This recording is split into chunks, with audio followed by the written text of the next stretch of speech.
Iimbestigahan din ang kinakasama ni Felicidario at ang tricycle driver. Ito ang unang balita mula sa Maynila. Maria Bulaklakaw Center reporting. Sa Maynila pa rin, patay ang dalawang suspect sa pang-hold up matapos makipagbarilan sa mga pulis. Ilang oras pa raw nakipaghabulan ng mga suspect bago tuluyang nasukol. Narito ang report ni Dano Tingkungko.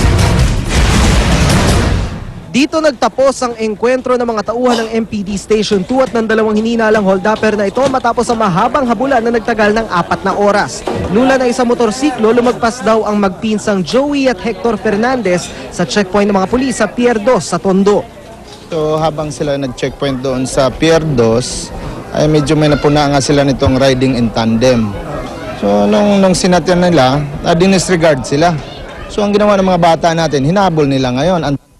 Mula sa Pier 2, nauwi ang habulan sa Delpan Bridge kung saan umano nag-umpisang makipagbarilan ng mga suspect.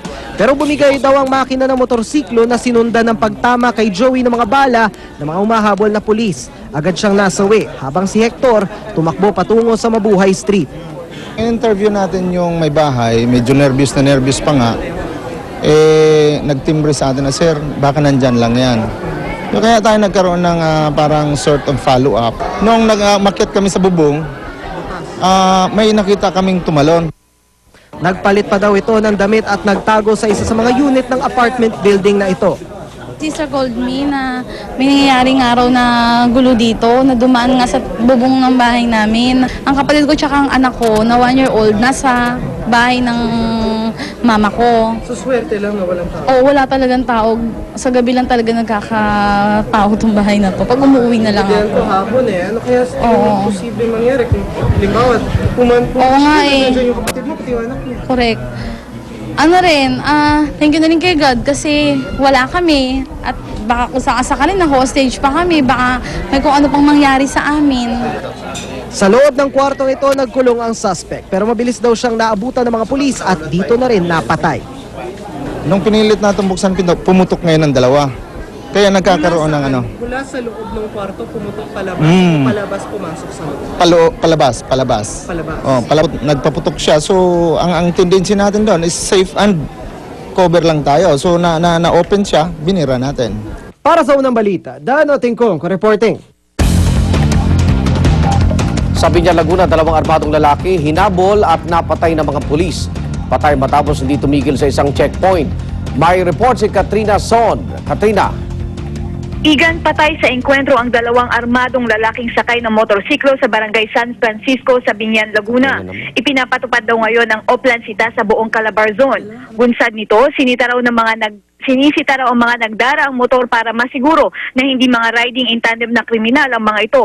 Ayon kay SPO1 Norberto Valencia, team leader ng Mobile 403, pasado 2:00 ng madaling araw nang sitahin raw ng mga Highway Patrol Group 4A ang mga sospek sa barangay Halang sa may National Highway. Wala raw kasing suot ang mga ito na helmet at wala ring plaka ang motor. Di raw tumigil ang mga sospek kaya napilitan ng mga pulis na habulin sila. Pinaputukan daw ng mga sospek ang mga pulis na humahabol sa kanila kaya nagkaroon ng shootout. Nakuha sa mga sospek ang dalawang kalibre 38 na baril. Hanggang sa ngayon ay wala pa rin silang pagkakakilanlan. Ayon kay Police Senior Superintendent Arnel Escobar, Regional Chief Highway Patrol Group, mas makakabuti raw na tumigil pag may checkpoint, magpakita ng mga ID para di mapaghinalaan. Dagdag pa niya, mahirap nga raw sugpuin ang mga riding in tandem na kriminal dahil motor ang gamit ng mga sospek. Ngunit patuloy daw nilang paiigtingin ang kampanya nilang Oplancita. Igan? Maraming salamat, Katrina Son. Mga kaanak ng dalawang sibilyang nasawi sa pagsabog ng isang bomba sa Taguig, nais papanagutin ang mga nasa likod ng trahedya. Pero hanggang ngayon, palaisipan pa rin kung saan galing ang bomba. Narito ang report ni Dante Perelio. Walang patid ang patak ng luha ni Annaliza habang ikinukwento ang sinapit ng kanyang mister na si Cruzaldo Daguio. Sa welding shop ni Cruzaldo sa Taguig dinala ang bombang kumitil sa 4 na buhay. Kabilang na ang 2 pulis na miyembro ng PNP Special Action Force o SAF. Pilit daw itong pinabuksan sa welder hanggang sa sumabog. Inosente naman yung asawa ko. Kung hindi sila nagdala dyan ng ganyan, hindi naman mawawala yung asawa ko eh. Ano pong panawagan? Siyempre, sir, kailangan talaga tulungan nila kami. Sagutin nila kung ano man yung pangangailangan namin dito. Si Mang Carmelo na ama ng nasawing 18 anyos na si Liza, nagdurugo ang puso tuwing maaalala ang mga huling sandali ng anak. Bumibili lang daw ng tinapay si Liza sa katabing bakery ng welding shop nang maganap ang pagsabog. Pagdating ko araw doon sa ospital, naabot akong gano'n ng kalagay niya. Wala man lang siyang na oxygen. Kasi ito lang mga bandage lang niya, yun lang. Tapos sumisigaw siya, paikot-ikot siya. Sabi niya, aray, mamatay na raw siya. Nung nakahiga siya, pagdating ko, gumanon siya. Parang tiningala niya ako. Tapos sabi niya, mamatay na ako, ganun. Ang ina ni Liza puno ng galit sa mga pulis na kanyang sinisisi sa insidente. Kaya kailangan magdidemanda talaga asawa ko. Kailangan daw yun eh. Wala kami nagawa, wala na rin kami. Gagawa nang sa mga naunang nangyari. Palaisipan pa rin kung saan nanggaling ang bombang sumabog. Patuloy namang inaalam kung vintage bomb o isang 81mm mortar ang sumabog. Pero pagtitiyak ng SAF, hindi sa kanila galing ang naturang bomba. Nang mangyari daw ang insidente, agad daw nilang inimbentaryo ang mga nakalagak na natirang mortars ng SAF. Early morning, nakita sila rito, but nobody can say na may bit-bit sila na galing dito. But we check with our yung inventory namin doon sa wala namang nabawas doon at wala silang access doon yun sa stock room namin.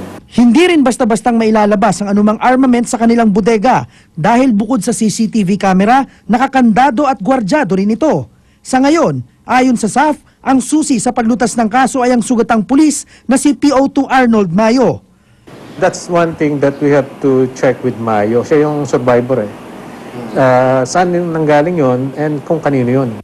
Para sa unang balita, Dante Perello reporting. Labis ang tuwa ng Belgian na nanakawan ng kamera noong kasagsagan ng selebrasyon ng Chinese New Year sa Binondo, Maynila. Masaya po si Bojan Thomas dahil naibalik na ang kanyang kamera bagamat wala na ang lente at SD card. Kaya masasabi raw niyang happy pa rin ang ending ng dokumentaryo na kanyang ginagawa kaugnay sa Pilipinas. Kahapon isinauli na po sa barangay ng ina at kinakasama ng isa sa mga suspect ang kamera. Patuloy pa rin pinaghahanap ang mga suspect sa pagnanakaw. Pinaimbisigan na ng palasyo ang insidenteng kinasasangkutan ni Presidential Advisor on Political Affairs Ronald Llamas matapos makunan ng litrato habang bumibili umano ng pirated DVD. Ang hakbang ng palasyo ay kasunod ng mga panawagan na magbitiw na sa pwesto si Secretary Llamas. Darito ang report. Dahil sa kuhang ito ng editor ng Philippine Daily Inquirer kung saan makikita si Presidential Advisor Ronald Llamas habang namimili umano ng pirated DVD, muling nabuhay ang mga panawagan para magbitiw siya sa pwesto. Ikalawang kontrobersya na ito na kinasangkutan niya. Una, nang mahulihan ng mataas na kalibreng armas sa kanyang sasakyan noong nakaraang taon. I think he should resign. I think he should resign to spare Malacanang from embarrassment. Pero sa ngayon, pinaiimbestigahan pa lang daw ng Pangulo ang pangyayari kasunod ng pag-uusap nila ni Llamas. At giit ng palasyo, hindi raw untouchable ang kilalang kabarilan din ni Pangulong Aquino. But I think si Secretary Llamas will be coming out one of these days, soon, para ipaliwanag. Pero uunahin muna niyang kakausapin si Pangulong Aquino. Hindi rin daw lumalambot ang palasyo sa laban kontra pamimirata. I think it's important, incumbent on us public officials to behave in accordance with law.